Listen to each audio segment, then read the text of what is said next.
setting of this drama is in the Civil War era. We acknowledge that the scenes you're about to witness may be fictitious, may be historically inaccurate, or may be out of proper chronological order, but they do serve to present an important moral lesson.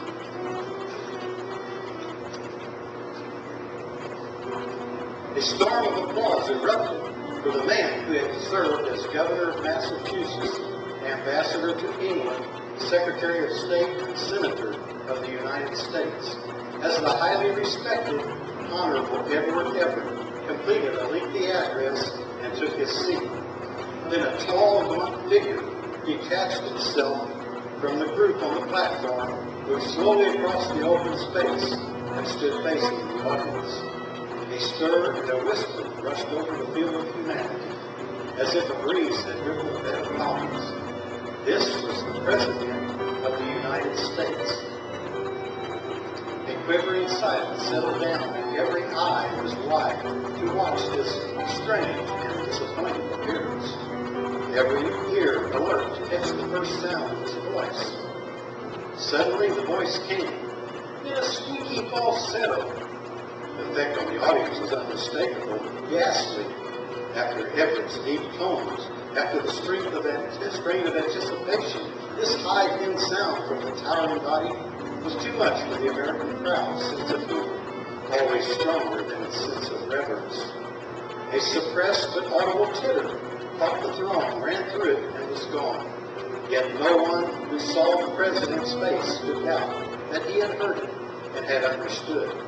Calmly enough, after a pause almost too slight, we recognized, he went on. His only concern was that these were his people, and he had something to say to them. What did it matter about his appearance or the sound of his voice? In a dozen words, his voice had deepened and gathered in volume. He had come to his power and dignity. There was no longer a smile on the faces of those who listened. When he had finished his address, there was no sound from the vast assembly. The President's large figure stood squarely before them, and they were inspired and glorified with the thrill and swing of his words. In the deep quiet, they stared at him. Not a hand was lifted in applause. Slowly, the tall, awkward man turned, walked back across the platform, and sank into his seat.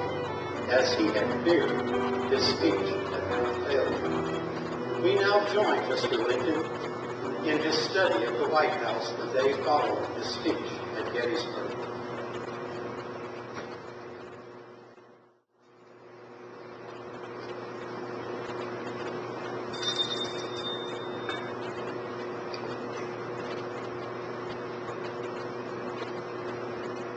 Did you ring for me, Mr. President? I did, James. Thank you for being so attentive. I've been trying to write a letter to Mrs. Dixon. The War Department tells me that her 5 sons have all been lost in this war between the states. I'm trying to write her a letter, but I'm afraid my hand is so unsteady that my handwriting is hardly legible. I was wondering if you might copy it for me. Thank you. Let me read it to you so that you will know what I have done. Dear Madam, I have been shown in the file of the War Department a statement of the Adjutant General of Massachusetts that you are the mother of 5 sons who have died gloriously on the field of battle. I feel how weak and fruitless must be any work of mine which should attempt to beguile you from the grief of the loss so overwhelming. But I cannot refrain from tendering to you the consolation that may be found in the thanks of the Republic they died to save.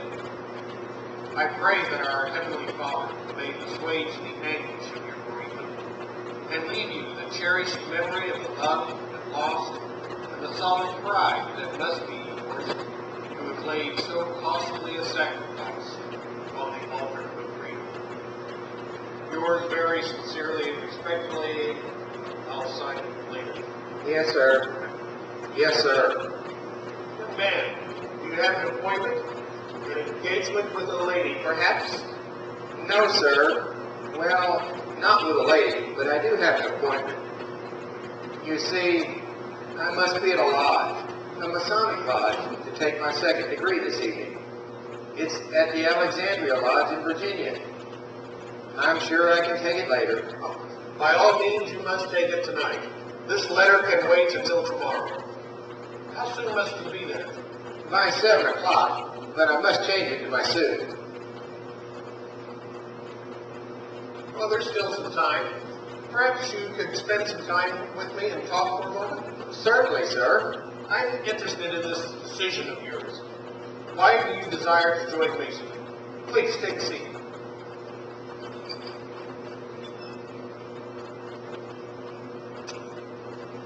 Mr. President, at first I had no desire, nor had anyone in my family as far as I know.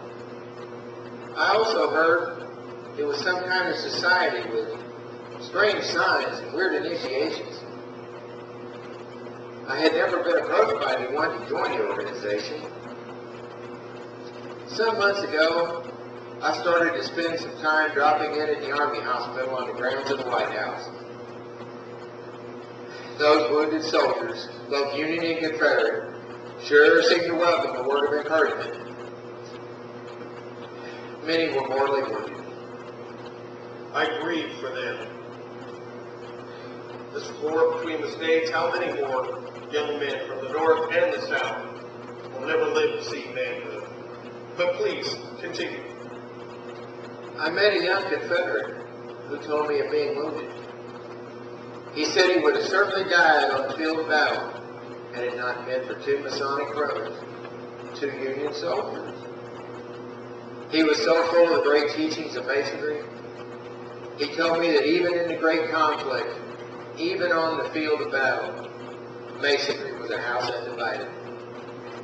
He recounted many incidents on both sides where the link of Masonic brotherhood was shown. This is most interesting. Please continue. Mr. President, I became so interested in his devotion to his Masonry that I appealed to him to tell me more. He told me of an episode which was printed in the Confederate Veteran, a Southern paper, where Captain Rankin of Mississippi led a charge into the Federal lines. His company was repulsed, leaving the lifeless form of the captain in enemy hands.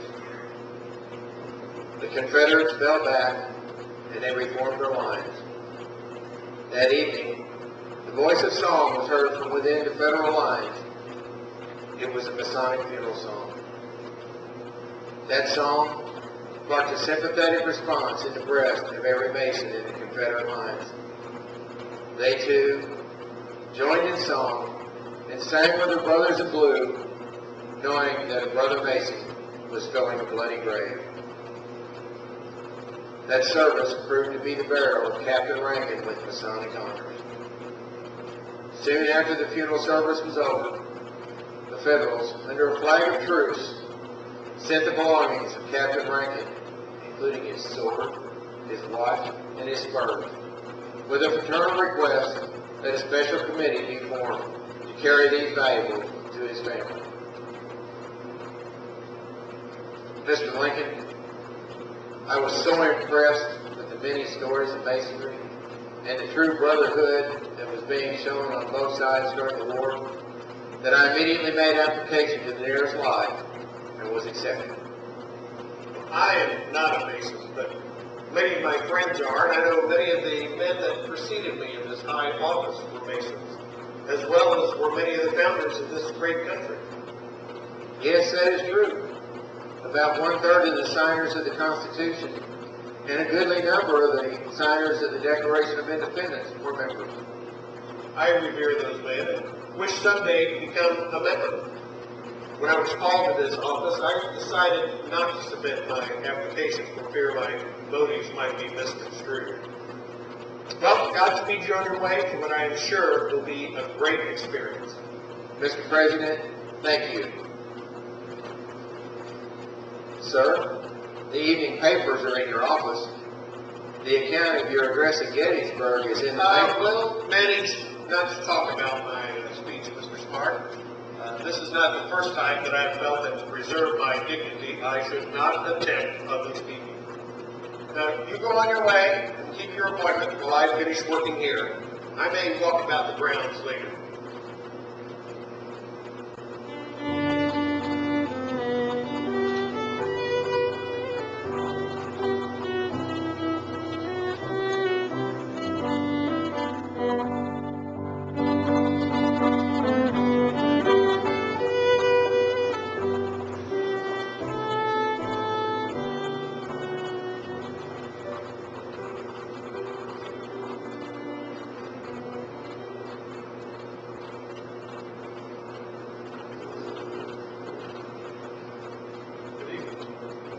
Good evening.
Do you not follow the path?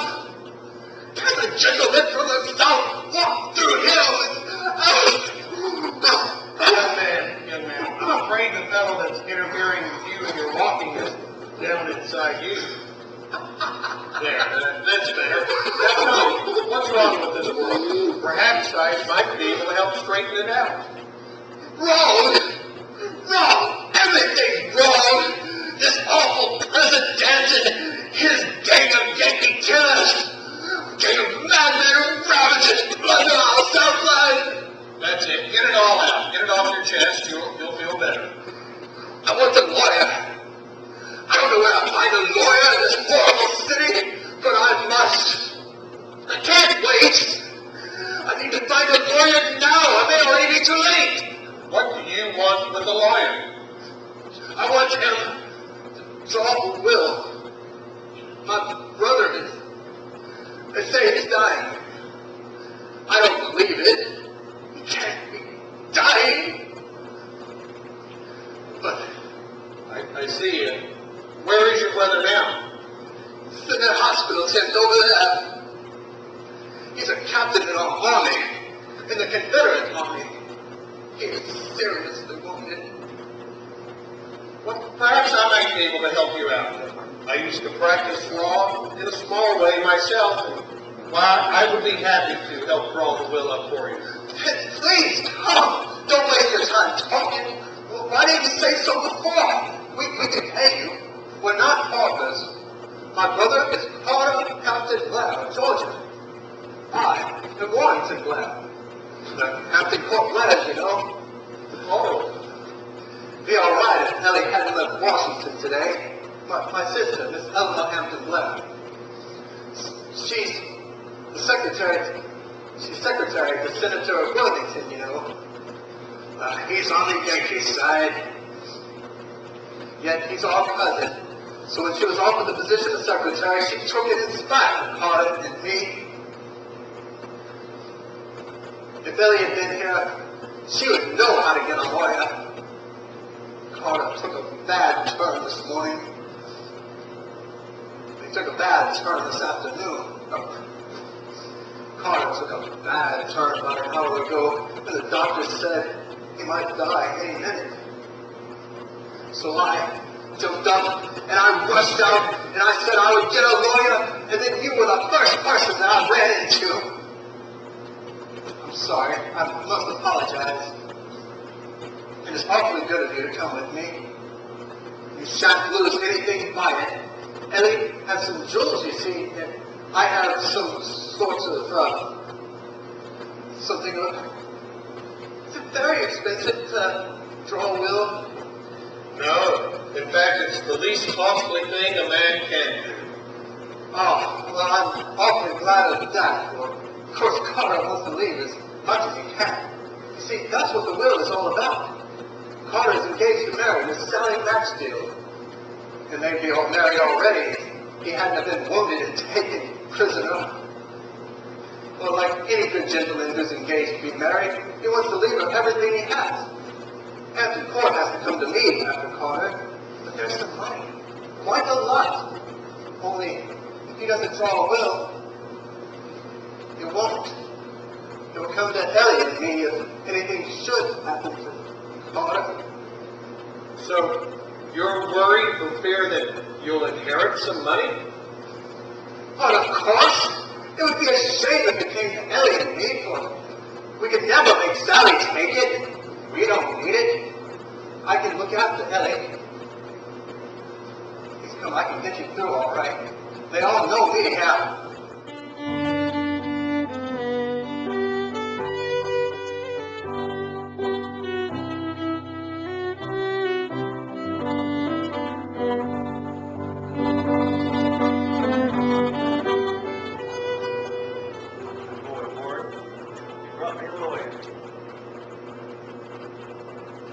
Glad to meet you.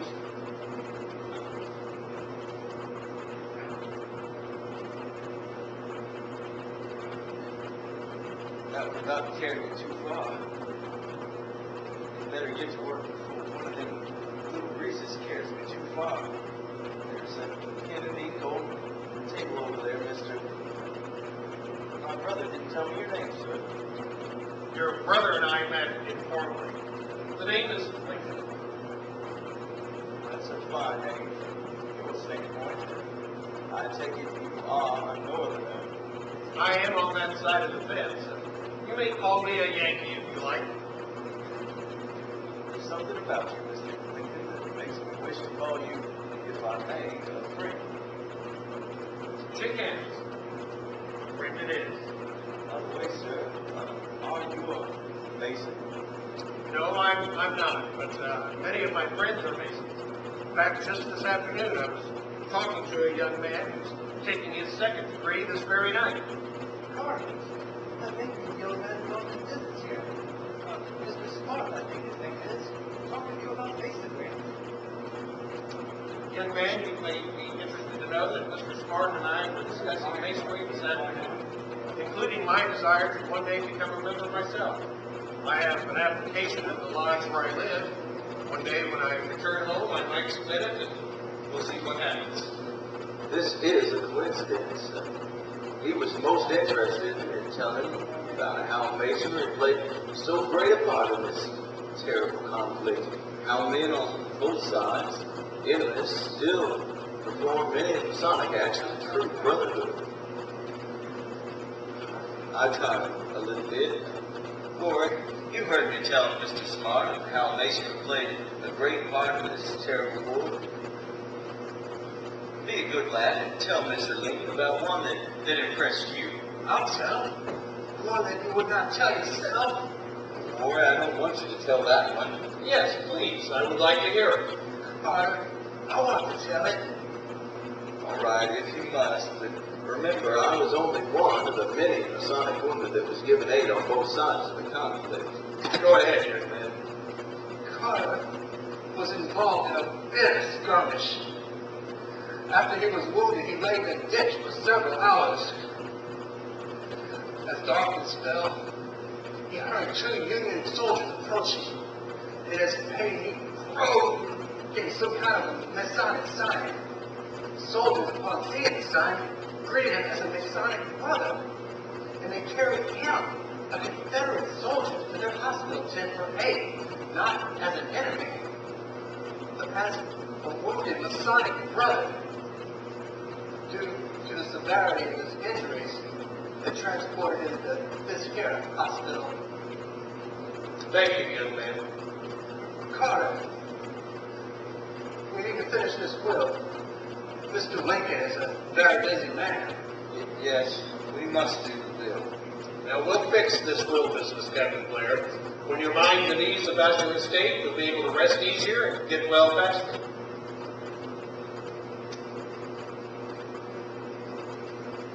Please begin.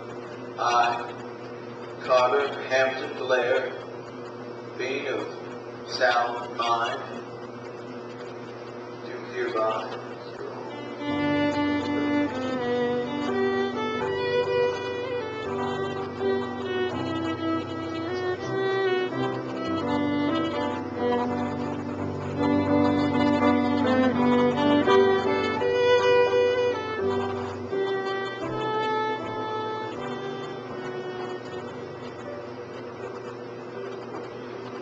Please don't go. I like you. I've never liked a stranger in such a short time before. You must rest. Perhaps another time. Or this time would be good. Sit down. I want to tell you about that man, Lincoln. You don't have to sit down yet. I want to tell you about that man, Lincoln, your namesake. I'm Southern to the core, maybe, and I believe with all my soul the cause I fought for, the cause but that president of yours is a remarkable man. He's regarded as a devil by the folks down home, you know, but I've admired him all the while. He's inspired by principle, not animosity in this fight. He's real and he's powerful. Have you read his speech yesterday at Gettysburg that was in the paper? No, I haven't. Sit down. Don't begrudge a few minutes. A few minutes to a man hard up. You're not so busy, but that you ought to know. Well, yes, perhaps I ought. It's only a matter of delaying dinner. You know, it's the soldiers who are the busy men nowadays, not the lawyers. I'd be delighted to spend some time with you. I promise I won't tire you, Captain Blair. That's good of you. By the way, this great man isn't of any relation to yours, is he, Mr. Lincoln? Well, he's kind of a connection through my grandfather, but I know just the sort of man he is. You may say what you like. What I want to say first is this, that I believe that speech at Gettysburg will go down as one of the greatest speeches of all time. You good? I know what I'm talking about. My father was a speaker. All my brothers and my uncle and my grandfather were speakers. I've been raised on oratory. I've been studying the best models since I was a lad in knee breeches. I know a great speech when I see her here. When Ellie, my sister, brought me in the paper this morning, I told her at once that not since time has begun has the speech been written. It was its equal. And that was before she even told what the senator said. And what did the senator say? It was Senator Warrington, to whom my sister is acting secretary. He told my sister that he was with the president's party at Gettysburg. He told my sister that when the speech had ended, that not a sound was lifted, that not a hand was lifted to applaud. Well, might as well applaud the Lord's Prayer. It would have been a sacrilege, and they all felt it. When there was a long minute of reverent silence, no sound was made from that great throng. It seems to me that it was the most proper patronage that an audience is given to an orator. And that speech will go on 50, 100 years from now. The American school children will be reading it as part of their education. And it's not merely my opinion. Warrington says everyone's talking about it. And you haven't read it. And your name is Lincoln. Where's the paper that Ella left here this morning? I want to read the speech to Mr. Lincoln myself. Let me read it. Perhaps it is a bit much for me. No, I want Mr. Lincoln to read it out. I want to hear it from him.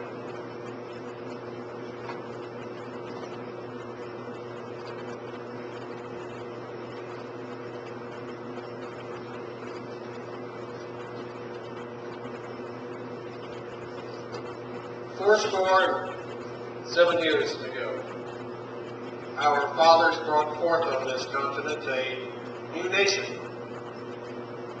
conceived in liberty, and dedicated to the proposition that all men are created equal. Now we are engaged in a great civil war, testing whether that nation or any nation so conceived and so dedicated can long endure. We are met on a great battlefield of that war. We've come to dedicate a portion of that field as a final resting place for those who here gave their lives that that nation might live. It is altogether fitting and proper that we should do this. But in a larger sense, we cannot dedicate, we cannot consecrate, we cannot hallow this ground. The brave young men living and dead who struggled here have consecrated it far above our poor power to add or detract. The world will little note nor long remember what we say here, but it can never forget what they did here. It is for us, the living, rather, to be here dedicated to the unfinished work that those who fought here have thus far so nobly advanced. It is rather for us to be here dedicated to the great task remaining before us, that from these honored dead we take increased devotion to that cause for which they gave their last full measure of devotion. That we here have resolved that these dead shall not have died in vain, that this nation under God shall have a new birth of freedom, that this government of the people, by the people, for the people, shall not perish from this earth.